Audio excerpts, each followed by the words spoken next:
What's up, guys? Gaonan here, and welcome to episode 13 of Drafting to Masters.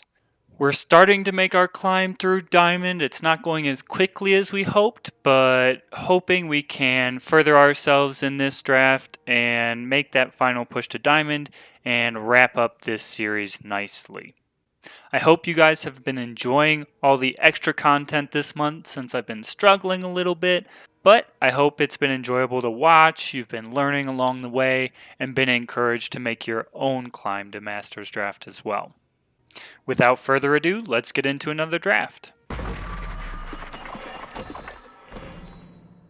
Alright, so here we have Marionette Cross, which is pretty strong, a 5/5 for 3, but it does cost you 3 shadow to get there.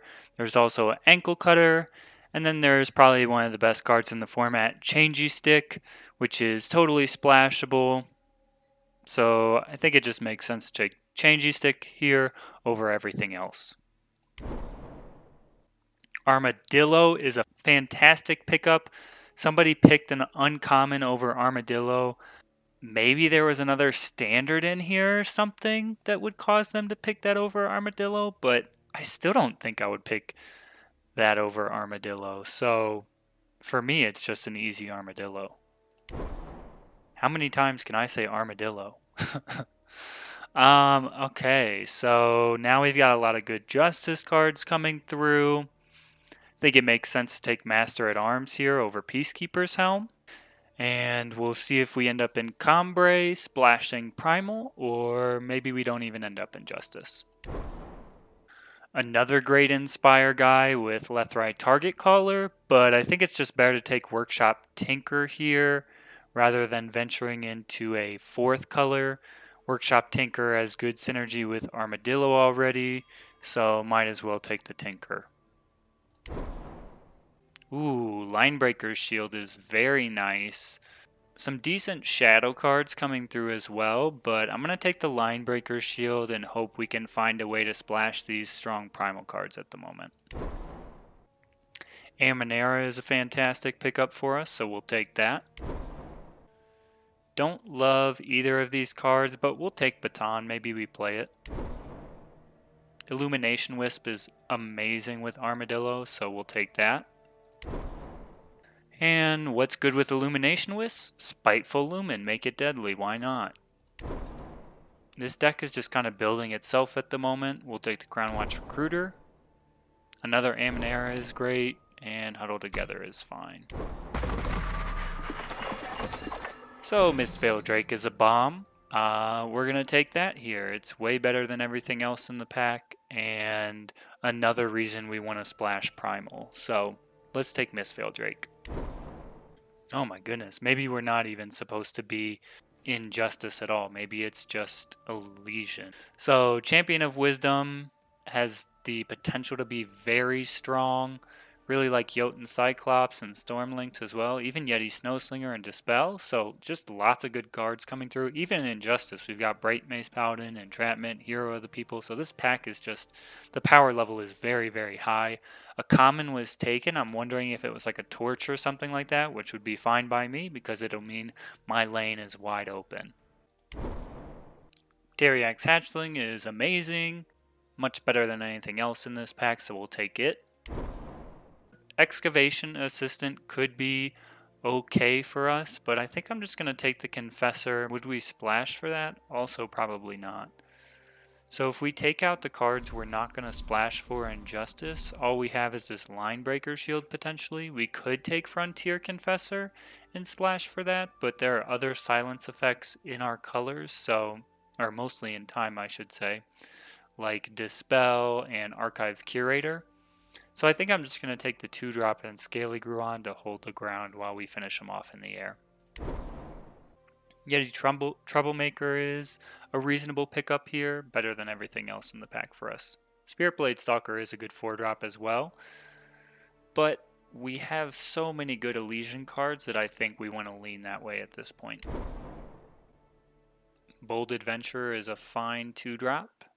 I think it's better than Island's Intervention or Jump Kick for us, so we'll take it here. Talir's Intervention is a silence, so we'll take that. Second Sight has good synergy in our deck with both Yeti Troublemaker and Teriak's Hatchling, and inspire guys like Armadillo, so Second Sight it is.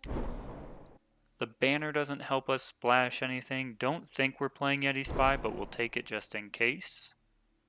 More Echo cards, I guess. Some autopilot picks real quick, and Slope Sergeant. It might make the deck. We've got Yeti Troublemaker so far, but we're going to need some other things for it to make the deck. Here, Jotun Cyclops is the strongest card in our colors. Peacekeeper's Prod is a pretty big bomb for Justice as well, but I think we're pretty far down this Elysian path at this point. You know, we didn't get a lot of Justice cards. We picked other cards over Justice in that last pack, so I don't think we can take the Prod here. We're just going to take Jotun Cyclops and be pretty happy about it. Bandit Queen, nice. We've got Nocturnal Creeper, which would be good. We've also got Bold Adventurer. This time I'm going to take Creeper here over the Bold Adventurer, even though this can potentially get pinged out if it doesn't get buffed by Armadillo or something like that. Lightning Strike is a good removal spell for Elysian, so we'll take it over the Hissing Spiketail. I don't see us playing Disjunction. We do have Changey Stick though. That would be it. Maybe we play this Excavation Assistant just to hold the ground early on.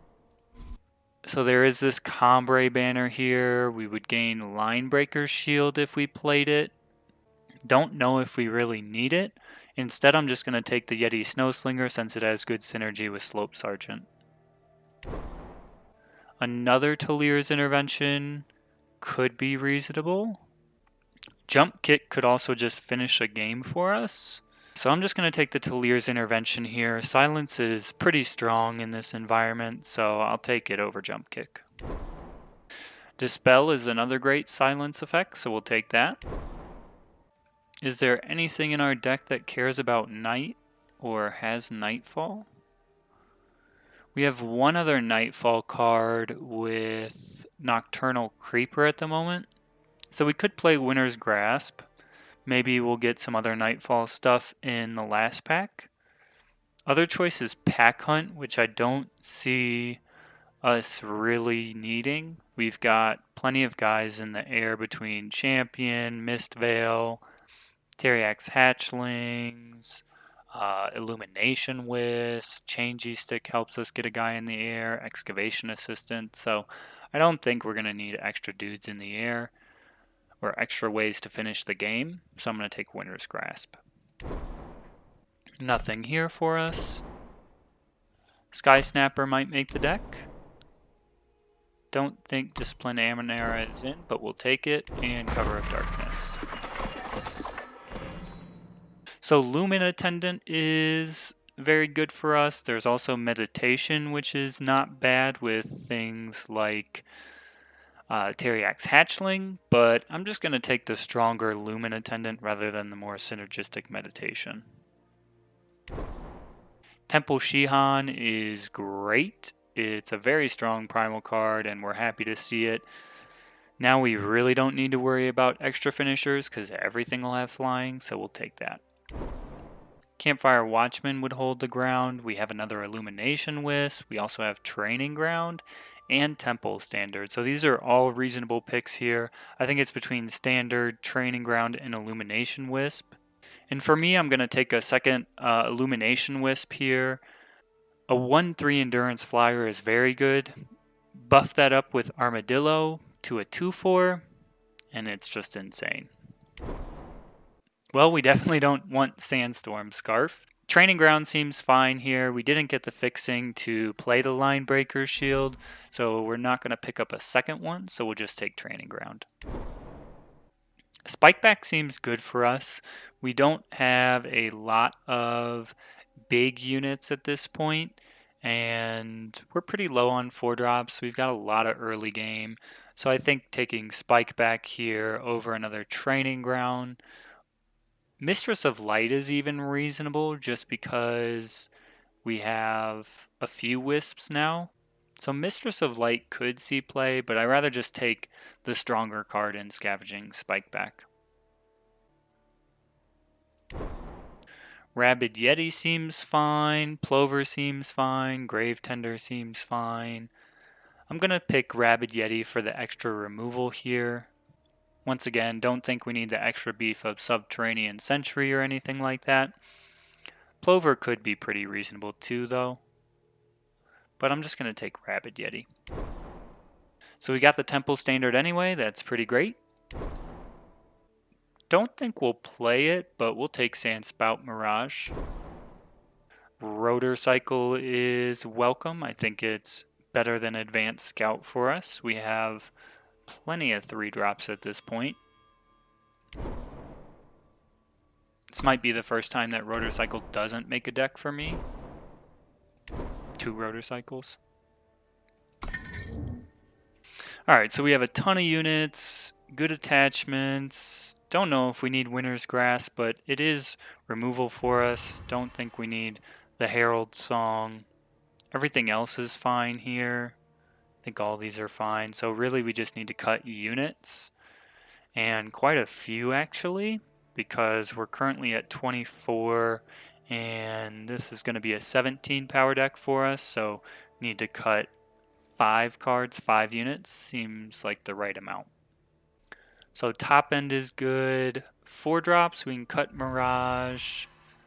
I think we could potentially cut Rotor Cycle as well, but we'll come back to that one. I honestly like all of our 3-drops.